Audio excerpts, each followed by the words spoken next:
अस्सलामुअलैकुम। ये किंगड्रा का 8वां ट्यूटोरियल है और इसके अंदर हम मुख्तलिफ़ किस्म के रिएक्शंस को बनाना सीखेंगे। जब भी कोई रिएक्शन होता है तो उसमें कुछ रिएक्टेंट्स आपस में रिएक्ट करते हैं और वो प्रोडक्ट्स बनाते हैं। मिसाल के तौर पर यहाँ पर मैं लिख लेती हूँ रिएक्टेंट्स।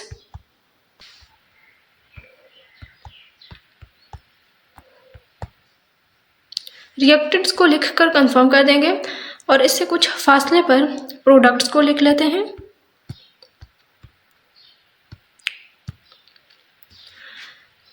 कुछ रिएक्टेंट्स ने आपस में रिएक्ट किया है और प्रोडक्ट्स बनाया है। रिएक्टेंट्स से प्रोडक्ट्स के दरमियान एरो लगाया जाता है और एरो मुख्तलिफ अक़साम के होते हैं डिपेंडिंग अपॉन कि रिएक्शन रिवर्सिबल है या इरिवर्सिबल है। नीचे वाले रिबन में चौथे नंबर पर एरो वाला ऑप्शन बना हुआ है, इसके ऊपर टैप करेंगे।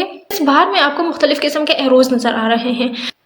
सबसे पहले जो 6 सिंगल हेडेड एरोज हैं और ये सॉलिड हैं, इनको किसी भी रिएक्शन को जाहिर करने के लिए इस्तेमाल किया जाता है। जैसा कि यहाँ पर ऊपर मैंने एक रिएक्शन बनाया है जिसमें रिएक्टेंट्स कन्वर्ट हो रहे हैं प्रोडक्ट्स में। तो अगर तो रिएक्टेंट्स पूरे के पूरे प्रोडक्ट्स की तरफ जा रहे हैं और प्रोडक्ट्स में कन्वर्ट हो रहे हैं तो उसको इस सिंगल हेडेड सॉलिड एरो के साथ रिप्रेजेंट किया जाएगा। फिर दूसरे नंबर पर यहाँ पर आ जाते हैं डेश्ड एरोज। तो इन डेश्ड लाइन वाले एरोज को पार्शियल बॉन्ड या फिर वीक बॉन्ड जैसे कि हाइड्रोजन बॉन्ड और नॉन कोवेलेंट इंटरेक्शंस को जाहिर करने के लिए इस्तेमाल किया जाता है। तो इसके बाद ये सिंगल हेडेड एरोज को हाफ रिएक्शन जाहिर करने के लिए इस्तेमाल किया जाता है। फिर आ जाते हैं ये double headed arrows. In double headed arrows को रिवर्सिबल रिएक्शन या फिर रेजोनेंस को जाहिर करने के लिए इस्तेमाल किया जाता है। जैसा कि बेंजीन रिंग के दरमियान रेजोनेंस होता है, तो इस रेजोनेंस को जाहिर करने के लिए इस डबल हेडेड एरो को इस्तेमाल किया जाता है। और उसके बाद फिर एरो के ऊपर जो क्रॉस का निशान बना हुआ है, तो इसको रेट्रोसिंथेसिस वाले रिएक्शन को जाहिर करने के लिए इस्तेमाल किया जाता है।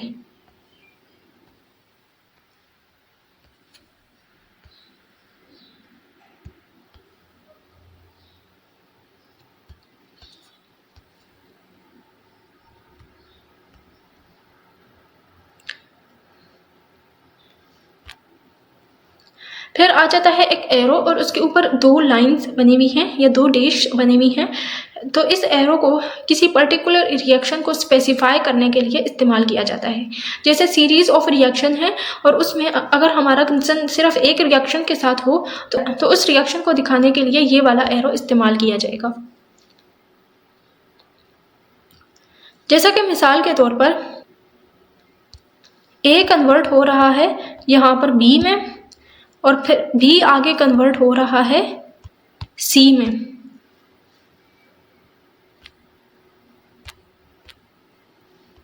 और यहाँ पर हमारा कंसर्न सिर्फ एक ही रिएक्शन यानी एक का कन्वर्जन जो बी में हो रहा है उसी के साथ है, तो इसको जाहिर करने के लिए ये वाला एरो इस्तेमाल किया जाएगा। यानी सीरीज ऑफ रिएक्शन में जो इम्पोर्टेंट रिएक्शन है उसको जाहिर करने के लिए ये एरो इस्तेमाल किया जाता है। और उसके बाद ये वाले एरोज हैं जो अंदर से फिल नहीं हुए हुए, ये किसी भी डायग्राम में इस्तेमाल किए जाते हैं। और फिर आ जाते हैं double headed arrows. Double headed arrows को रिवर्सिबल रिएक्शन जाहिर करने के लिए इस्तेमाल किया जाता है। मिसाल के तौर पर यहाँ पर ए कन्वर्ट हो रहा है बी में और बी फिर वापस से कन्वर्ट हो रहा है ए में। तो इस रिवर्सिबल रिएक्शन को जाहिर करने के लिए ये डबल एरोज इस्तेमाल किए जाते हैं। और फिर कुछ एरोज हैं जिसमें फॉरवर्ड रिएक्शन का एरो और रिवर्स रिएक्शन का एरो डिफरेंट साइज के हैं। ये तब इस्तेमाल किए जाते हैं जब रेट ऑफ फॉरवर्ड और rate of reverse reaction different हो। फिर कुछ कर्व्ड एरोज हैं, तो ये कर्व्ड एरोज रिएक्शन के मैकेनिज्म को जाहिर करने के लिए इस्तेमाल किए जाते हैं। और फिर आ जाते हैं curved half headed arrows. Single electron की मूवमेंट को जाहिर करने के लिए इस एरो को इस्तेमाल किया जाता है। मुख्तलिफ साइज के कर्व्ड एरोज हैं। और फिर curved double headed arrows 2 atoms के बीच में इंटरेक्शन या रिलेशनशिप को जाहिर करने के लिए ये कर्व्ड डबल हेडेड एरो को इस्तेमाल किया जाता है। और फिर लास्ट में कुछ एरोज हैं जिनके ऊपर टेक्स्ट भी लिखा हुआ है, तो इन एरोज की मदद से आप टेक्स्ट भी लिख सकते हैं, जैसा कि रिएक्शन कंडीशन।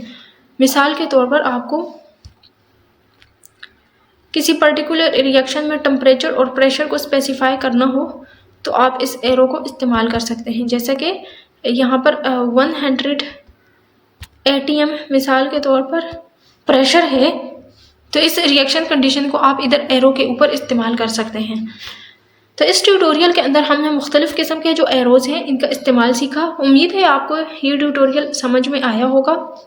इसके बाद हम अगले ट्यूटोरियल के अंदर रिएक्शन और उसका मैकेनिज्म को ड्रा करना सीखेंगे।